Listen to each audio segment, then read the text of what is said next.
Israel और फिलिस्तीनियों के बीच संघर्ष की आंच अब वेस्ट बैंक तक पहुंच चुकी है। दोनों पक्षों में संघर्ष के बीच वेस्ट बैंक सहित इजरायल के कई हिस्सों में फिलिस्तीनी नौजवान सड़क पर उतर आए हैं। इजरायली सुरक्षा बलों की गोलीबारी में अब तक 11 प्रदर्शनकारियों की जान जा चुकी है। हालात को देखते हुए इजरायल में गृह युद्ध की आशंका जताई जाने लगी है। इस बीच भारत और जापान का इजरायल के पक्ष में अहम बयान सामने आया है। भारत और जापान इजरायल के साथ। भारत सरकार ने हाल ही में फिलिस्तीन को बड़ा झटका देते हुए यूएन के मंच से हमास के रॉकेट हमलों की निंदा की। वहीं भारत इजरायल के पक्ष में जाने की बात भी बोल चुका है। इसके बाद एक और अहम बयान जापान ने दिया है जो इजरायल के पक्ष में है। अब जापान ने भी इजरायल को अपना समर्थन दे दिया है। यूएन में भारत की ओर से एक संतुलित बयान दिया गया था जिसमें भारत सरकार ने सभी प्रकार के हिंसक गतिविधियों की निंदा की, लेकिन गजा से किए जा रहे रॉकेट हमलों का अलग से जिक्र किया। वहीं अब जापान के रक्षा मंत्री ने ट्विटर पर बताया कि वो इजरायल के साथ हैं। यानी अब क्वाड के दो ताकतवर देशों ने इजरायल के पक्ष में बयान देकर बाइडेन को एक कड़ा संदेश दिया है। राष्ट्रपति बनने के बाद जिस तरह से बाइडेन ने इजरायल को लेकर फ्लिप फ्लॉप की रणनीति अपनाई है, उससे लगा था कि अमेरिका कहीं इजरायल को धोखा न दे दे। हालांकि अब जिस प्रकार क्वाड के दो अहम देशों ने इजरायल के पक्ष में बयान दिया है, उसने काफी हद तक इस मुद्दे पर बाइडेन प्रशासन के हाथ बांध दिए हैं। इजरायल के लिए खुल्लम खुल्ला साथ। दरअसल भारत के बाद जापानी रक्षा मंत्री ने ट्विटर पर पोस्ट किया है कि वो हमास फलस्तीनी आतंकवादियों के साथ बढ़ते हिंसा के मुद्दे पर इजरायल के साथ हैं।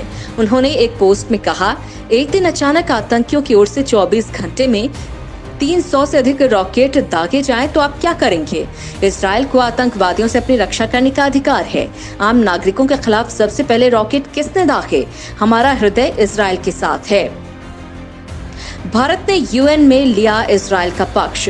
इससे पहले संयुक्त राष्ट्र में भारत के स्थायी प्रतिनिधि एस तिरुमूर्ति ने कहा कि पूर्वी यरूशलेम में इस तनाव के मुद्दे पर भारत सभी तरह की हिंसक गतिविधियों, खासकर गाजा से किए गए रॉकेट हमलों की निंदा करता है। हिंसक गतिविधियों में कमी लाने के आह्वान के साथ ही भारत द्वारा गाजा से किए जा रहे रॉकेट हमलों का अलग से जिक्र करना दर्शाता है कि भारत सरकार इस विवाद में आतंकी संगठन हमास की आक्रामकता से चिंतित है। आपको बता दें कि इजरायल के प्रधानमंत्री बेंजामिन नेतन्याहू ने लड़ाई जारी रखने का आह्वान किया है। अमेरिका को हुआ अपनी गलती का एहसास। जब जो बाइडेन सत्ता में आए थे तो वो पश्चिमी एशिया में अपने एकमात्र गैर मुस्लिम सहयोगी देश इजरायल के खिलाफ काम करते दिखाई दिए थे। उन्होंने शुरुआत में इजरायली पीएम नेतन्याहू को एक टेलीफोन कॉल तक करने से परहेज किया था। यही नहीं, उन्होंने ईरान और फिलिस्तीनी मुहिम को भी समर्थन दे दिया था, जिससे इजरायल के अस्तित्व पर खतरा पैदा हो गया था। लेकिन एक महीने के भीतर ही बाइडेन को एहसास हो गया है कि नेतन्याहू पश्चिमी एशिया से अमेरिका के प्रभाव को बेहद नुकसान पहुंचा सकते हैं। इसके अलावा बाइडेन पर क्वाड के देशों जैसे भारत और जापान और यूरोप के देशों जैसे जर्मनी और फ्रांस का भी दबाव है। यही कारण है कि शुरुआत में इजरायल विरोधी रुख दिखाने वाले बाइडेन को आखिरकार कहना पड़ा कि इजरायल को अपने देश की सुरक्षा का पूरा अधिकार है।